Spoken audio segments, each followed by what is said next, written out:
Hello there and welcome to the Comics You Need, broadcasting to you from Oshawa, Ontario, Canada, and brought to you by me, the Comic Doctor.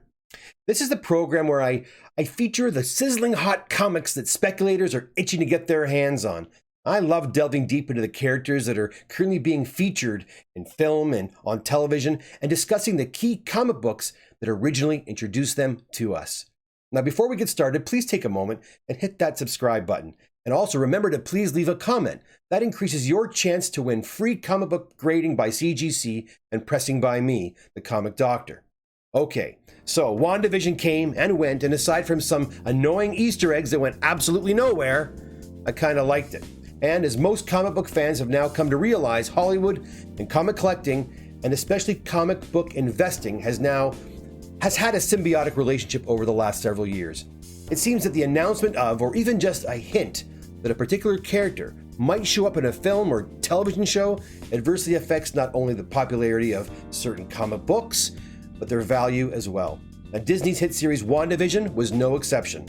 This video will outline key characters from WandaVision and the actual comic books where these characters first appeared. And if you're so inclined, if you don't own any of the following comic books, perhaps you might want to try to add them to your collection or your comic book portfolio. Let's start with the title characters, Wanda and Vision. Now, Wanda Maximoff, the Scarlet Witch, appears for the first time with her brother Pietro, Quicksilver, in 1964's X-Men number 4, written by Stan Lee and penciled by the great Jack Kirby. This has become the big kahuna of the bunch, with high-grade copies fetching in the thousands of dollars.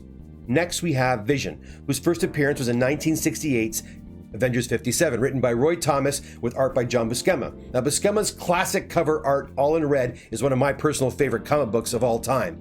It must have been one of artist John Byrne's favorites as well, since he pays homage to this cover by swiping it in West Coast Avengers 45 in 1989, which is where the new White Vision first appears. We heard Ultron's name brought up a few times during WandaVision, and many fans even speculated that the villain would actually show up. While this did not happen, his 1968 first appearance and story arc has remained a popular pickup since even before his appearance in 2015's Age of Ultron movie. His first cameo and full appearance was brought to us in 1968 by the Thomas Buscema team in Avengers 54 and 55. You know, Stan Lee often touted his attempts to introduce readers to diverse heroes. One such hero, Jimmy Woo, has become an MCU fan favorite ever since he showed up in Ant-Man and the Wasp. Most don't realize that the introduction of this character predates the Marvel Universe itself, as he was first seen in the 1956 Atlas comic Yellow Claw number 1. He was the hero of this espionage series. The comic failed to find a strong audience, however, and was short-lived. In fact, we don't see Jimmy Woo again until he and other characters from Yellow Claw were brought into the Marvel Universe fold a decade later in the S.H.I.E.L.D. story in Strange Tales 160 in 1967. Woo would join S.H.I.E.L.D. officially in Nick Fury Agents of S.H.I.E.L.D. number 2 in 1968. The Darkhold, or the Book of the Damned, was featured heavily in the last moments of WandaVision. The appearance of this book pivots the MCU far more drastically in the direction of the supernatural and will most certainly make way for upcoming films like Blade, Ghost Rider, and perhaps even Dracula or Werewolf by Night. Here's hoping. The Darkhold first appeared in 1972's Marvel Spotlight on the Werewolf by Night, issues number 4 and 5.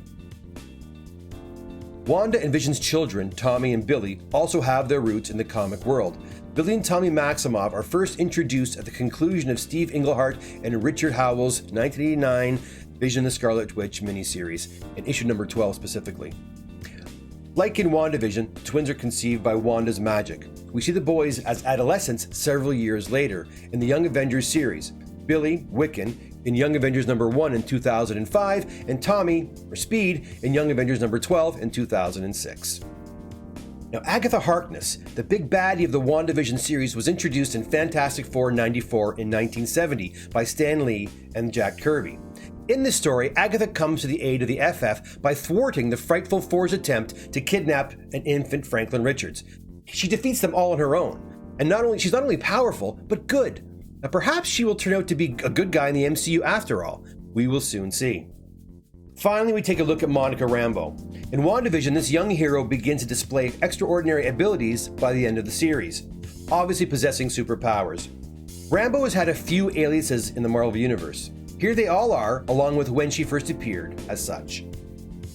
We see Rambo as Captain Marvel in The Amazing Spider-Man Annual 16 in 1982, as Photon in Avengers Unplugged number 5 in 1996, she appears as Pulsar in the New Thunderbolts number 9 in 2005, and finally as Spectrum in Mighty Avengers number 1 in 2013.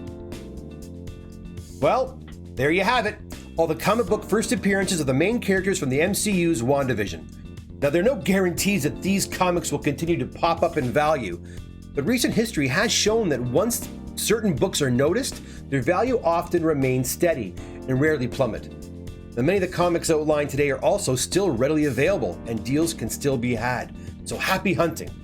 And once you've found that special copy, remember, I'm always available and happy to lend a hand when it comes to pressing and grading. Hey, what did you think of WandaVision? And which comics from the show, or associated with the show rather, do you think will continue to pop in value?